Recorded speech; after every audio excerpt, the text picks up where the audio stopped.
welcome back to Super List Blastorama December 2014 Introduction Cover Killer Nation Words. What's up? Of course, most of you know that this channel is dedicated mainly to reviewing metal, but of course every single year there are a number of non-metal albums or albums that fall more under the rock and roll umbrella that are reviewed, and they get their own special place at the end of the year, their own special list at the end of the year, the top 15 non-metal countdown, and this is it. We're going to do this relatively quick. There's a couple of notes that I have to mention. This is the first year ever since we have started doing this list, which was, I believe, 2 years ago, or perhaps even 3, where there's not been really a traditional pop album, nor a rap album on this list, and it's principally because in neither field has anything truthfully captivated me and really grabbed me this year, at least that I've heard. Remember, I do have a limited number of hours in the day that I can listen to things, and at least a third of that is usually dedicated to being at work, while another third is dedicated to sleep. So, as the same as with the other videos and with the other lists, the only way in which a band can be on this list is if I have reviewed the album. So let's get started. Number 15, we have The Hunting Party by Linkin Park, which is actually quite a surprise that this band is on any list. It's truthfully surprising, but at the same time, it's because The Hunting Party was actually a really darn good album. It's one that certainly harkened back a lot of the days of Hybrid Theory. A lot of traditional Linkin Park fans, longtime fans, certainly have speculated that this perhaps is their heaviest album, even heavier than the aforementioned Hybrid Theory. Definitely a strong release from those guys in 2014. They definitely seemed like they felt very focused whenever they were recording this. Number 14, we have 1000 Horsepower by Godsmack. Speaking of bands that you probably would never expect to be on here, here's Godsmack making an appearance, and that's, again, similar to Linkin Park because 1000 Horsepower felt very focused, felt very strong, definitely harkened back to a little bit of Godsmack's heyday whenever they first got started and throughout the middle part of the 2000s. Definitely a great album, definitely one that was a bit of a surprise. I know a lot of people were surprised whenever I reviewed it that I reviewed it so highly, but that's because it is a solid disc. It's definitely one that is worth exploring. Number 13, we have Primus and the Chocolate Factory. This is an album that is based off of the film, of course, Charlie and the Chocolate Factory. Primus did their own take on that this year, and it's certainly interesting. It's one that definitely gets a lot of points for creativity. It definitely gets a lot of points for being so very faithful to the original film as whenever they were doing their different interpretations and different pieces and arrangements for this album, to the point where you have multiple tracks for the Oompa Loompa songs that are featured in the film, which is one thing that I said during the review. It kind of brings it down a little bit. It kind of slows the pace, but it is something that is exceptionally, very, very respectful to the original film, and Les and the boys just have enough creativity and just strange stuff on here that it makes it to the list, and is still something that I recommend that each and every one of you give a shot, because it's certainly worth it. Number 12, we have World on Fire by Slash. Slash has been doing solo work ever since he decided to start doing solo work, and he's, of course, channeled the Alter Bridge vocalist in order to give him a little bit of vocal help, and the results have just been fantastic. These are very strong songs that certainly show you that Slash is able to perform with somebody other than Axl Rose and write fantastic music. I mean, this was also very true whenever he was in Velvet Revolver working with Scott Weiland, although I think his solo albums have actually been just a little bit stronger. Velvet Revolver had a little bit more of a commercial feel to it, while still being just great rock. It's had a very radio-friendly vibe to it. These are tracks that you could definitely hear on the radio, and there have been some that have been, including the aforementioned World on Fire, the title track. There's just a different feel to this. This definitely has just more of a freedom to it, and it's very liberating. It's something that sounds very, very great. Awesome to hear, so there you go, Slash in at number 12. Number 11, we have Marty Friedman with Inferno. This is one that was released back in May, I do believe, and this is an excellent album. Now, you would think with Marty it would be all instrumental. However, that is not true. He's channeled in a number of different musicians in order to really help out with this cause, and it has been a great result for him. Tag teaming with other guitar players, tag teaming with other vocalists, and channeling in people including Alexei Leo from Children of Bodom in order to really give this an added boost. Kudos to Marty, who really just knows how to stand and deliver. He's been doing a lot of different things with his career lately. Inferno shows you that this guy still is born to shred. Number 10, we have Chevelle with La Gargola. This was an album that was earlier this year, I want to say in the February or March range, and it was very surprising because Chevelle at times can seem a bit formulaic, but a band that always tends to deliver the goods.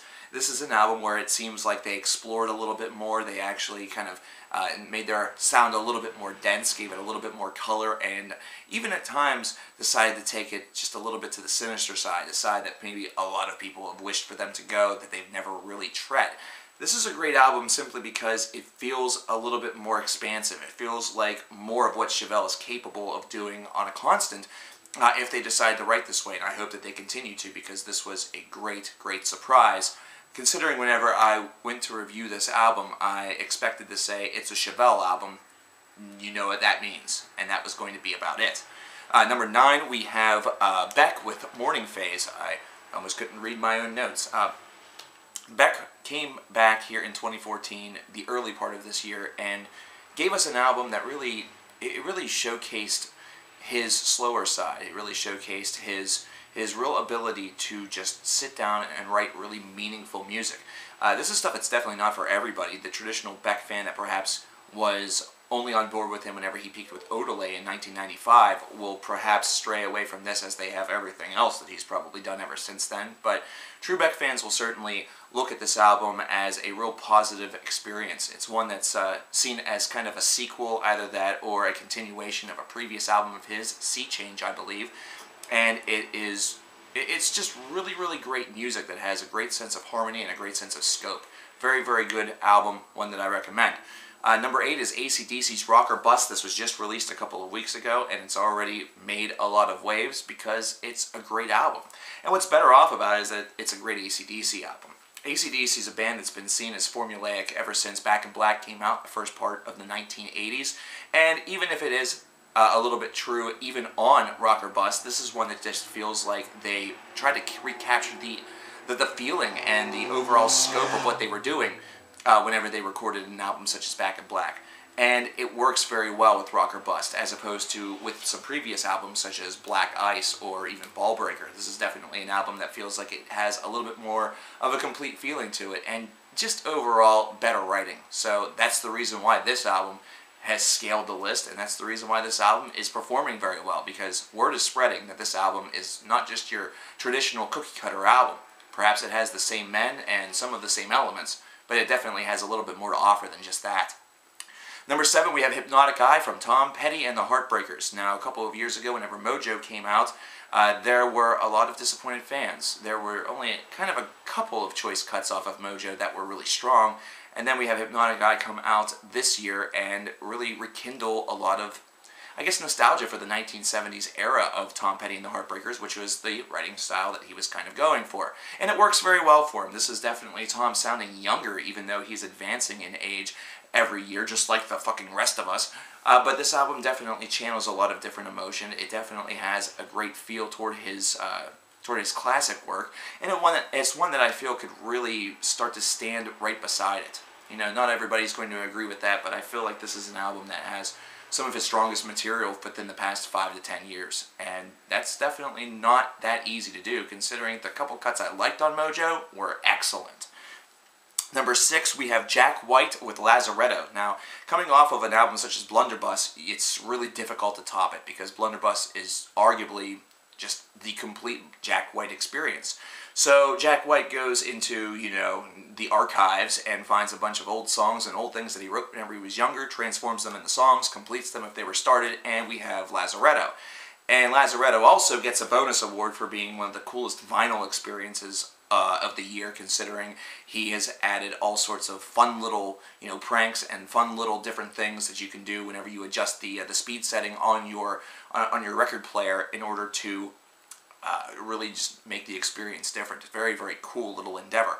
However, Lazaretto just doesn't feel like it has the same power as Blunderbuss, and I'm not sure if that's due to weakness of material, because it's not very weak. It's actually a very, very solid listen front to back.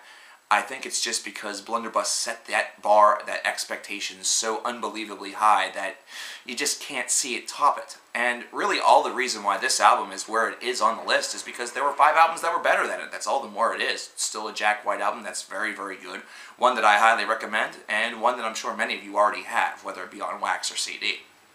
Number 5, we have Pink Floyd with The Endless River. This one is kind of a 50-50 toss-up. Some people say this album's boring as shit, while the other people say that it's a fitting swan song. I happen to be in the latter category simply because this seems like a brilliant parallel for Pink Floyd's career. They have these fantastic soundscapes in the background of each and every one of their songs. It's something where their capabilities as musicians is very wide, it's very diverse, it's always on display whenever they perform. They have only one song on this album that has vocals, the very last track, and this is meant to be their final album. So it would really have damaged it a lot more if there wouldn't have been any lyrics whatsoever. The fact that the last track is the one that has it definitely, I'm sure, brought some tears to some eyes, much like High Hopes did whenever that came out, and it was soon realized after that there was not going to be another Pink Floyd album for 20 years.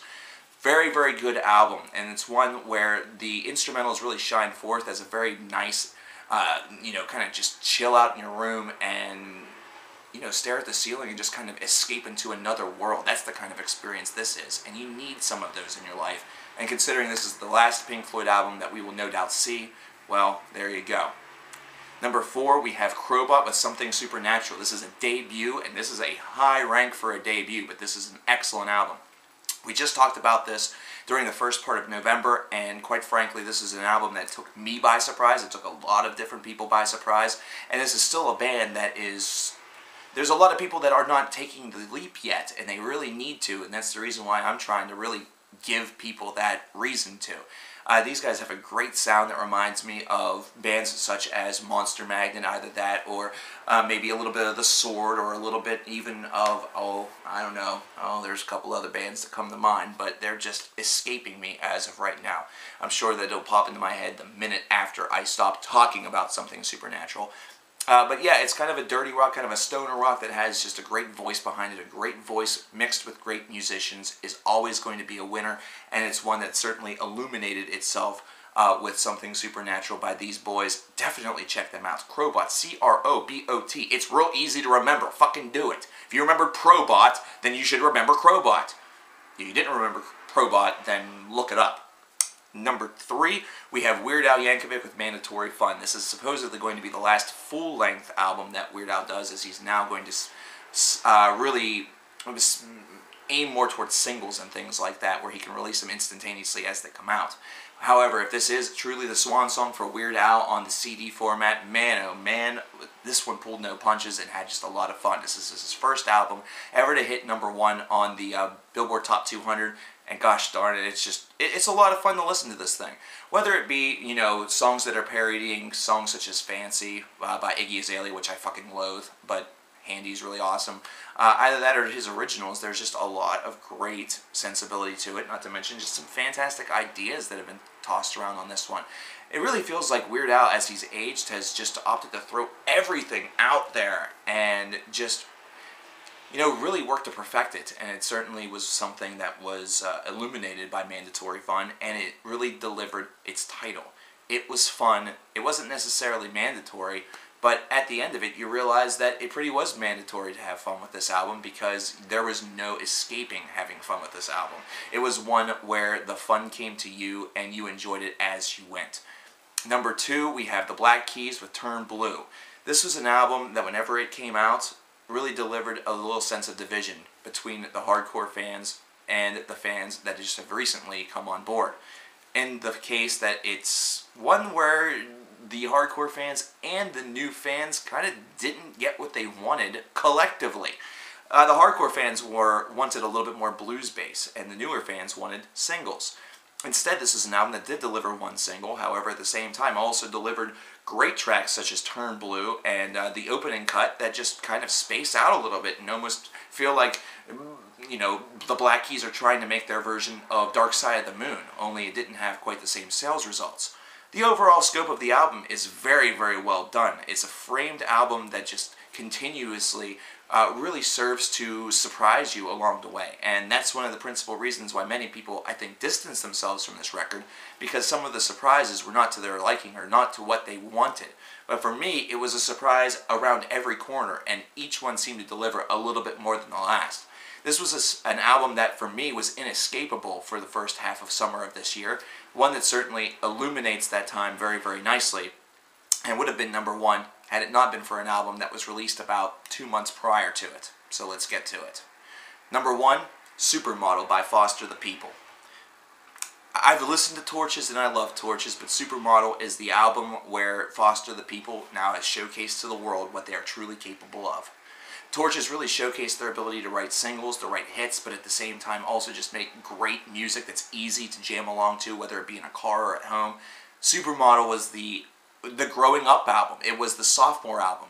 Instead of worrying about a sophomore slump and writing the same way, Mark Foster and company decided to just write the way that they fucking wanted to. They actually went about this right. It's one where perhaps they are going to distance a couple of naysayers and a couple of, pumped up Kicks fanatics based around this, but who really fucking needs them? You want to have a tight core of fans. Think about what the Killers did after their first album came out. Did they really work to, write the same album again and again after that? No, they decided to do what they wanted. That's why the Killers are very, very well respected. Supermodel, on the other hand, is an album that really showcases the diverse sides of Mark Foster. The softer indie side, the one that has a little bit more of a dance pop idealism to it, and then ones that, songs that are able to just sort of space out and do their own thing. And this was an album that got really, really poor reviews whenever it first came out. And I went on a rant about that, all things considered, because I really felt like the review was based around the fact that it didn't sound like Torches. Well, who fucking cares? That's fucking obvious. You listen to the album, you realize it doesn't sound like Torches. But that was the harping point throughout the case of the entirety of the review. That's not a review, that's a comparison. Believe me, I've caught myself in that trap before. This is an album that supersedes it in every way, just in the case that it's able to be itself, as opposed to feeling like it had to be pigeonholed into being Torches Part 2, based around the success of Torches.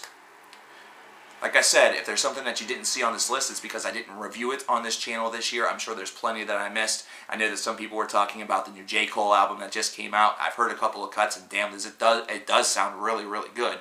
And I'm sure that there are various others that you feel should have been on this list, but remember the rules. Well, I'll talk to you guys next time, guys. Thanks once again. Coverkiller Nation out.